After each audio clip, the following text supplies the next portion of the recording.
Hola a todos, mi nombre es Santiago Flores, hago parte del curso de Física General y mi programa es el de Ingeniería Industrial. Entonces, a continuación voy a exponerles cuatro conceptos fundamentales de la unidad 2 que son con los que vamos a trabajar pues en esta unidad. Aquí está mi cédula y pues empecemos. Entonces,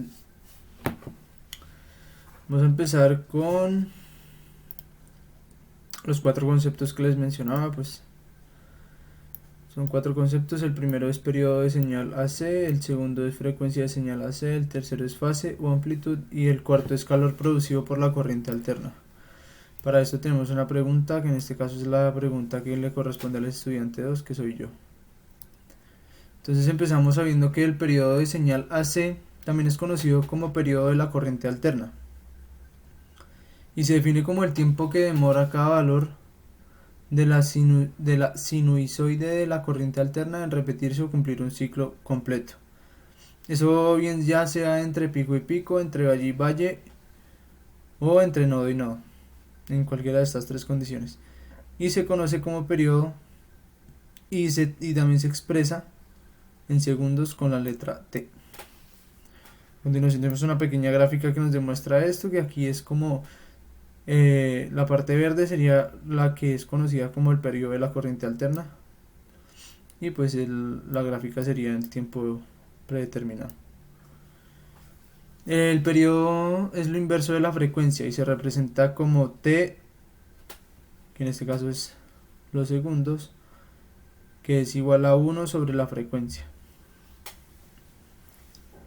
Para la frecuencia de la señal AC tenemos, que también es conocida como la frecuencia de corriente alterna C.A, y que constituye un fenómeno físico que se repite cíclicamente un número de veces durante un segundo de tiempo y puede abarcar desde 1 hasta millones de ciclos por segundo.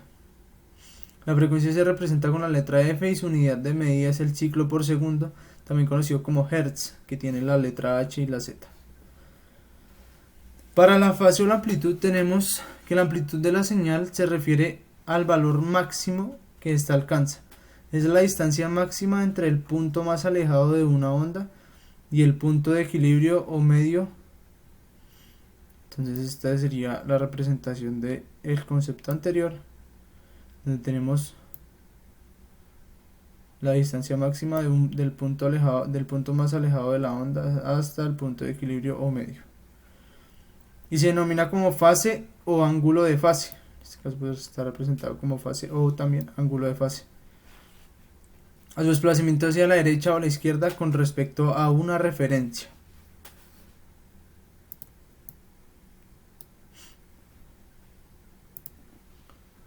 Para el calor producido por la corriente alterna tenemos que también es conocido como la ley de Joule-Lenz y dice que si un conductor circula corriente eléctrica, parte de la energía cinética de los electrones se transforma en calor debido al choque que sufren con las moléculas del conductor por el que circulan, elevando la temperatura del mismo. Entonces esto quiere decir que en el momento en el que las moléculas están pasando por el conductor y van circulando por este mismo, pues el calor que genera ese choque hace que la temperatura se eleve.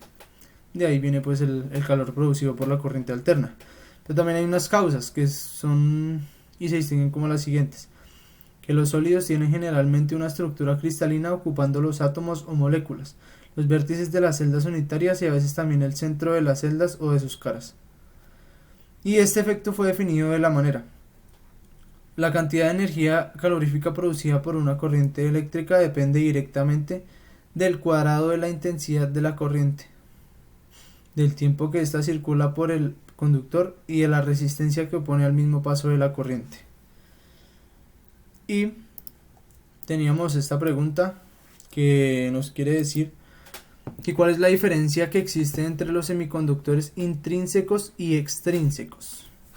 Para la respuesta de esta pregunta tenemos que la densidad de electrones y agujeros en el semiconductor intrínseco es el mismo.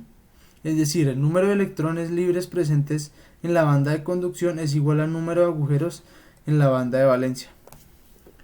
Pero en el caso de los semiconductores extrínsecos, el número de electrones y agujeros no es igual, y la conductividad de un semiconductor intrínseco es baja, mientras que la de un extrínseco es alta. Entonces, básicamente esa sería la o las diferencias que existen entre los semiconductores intrínsecos y extrínsecos. Bueno, y pues les cuento que ya fue todo, espero que haya sido de su agrado y que lo hayan podido entender. Muchas gracias.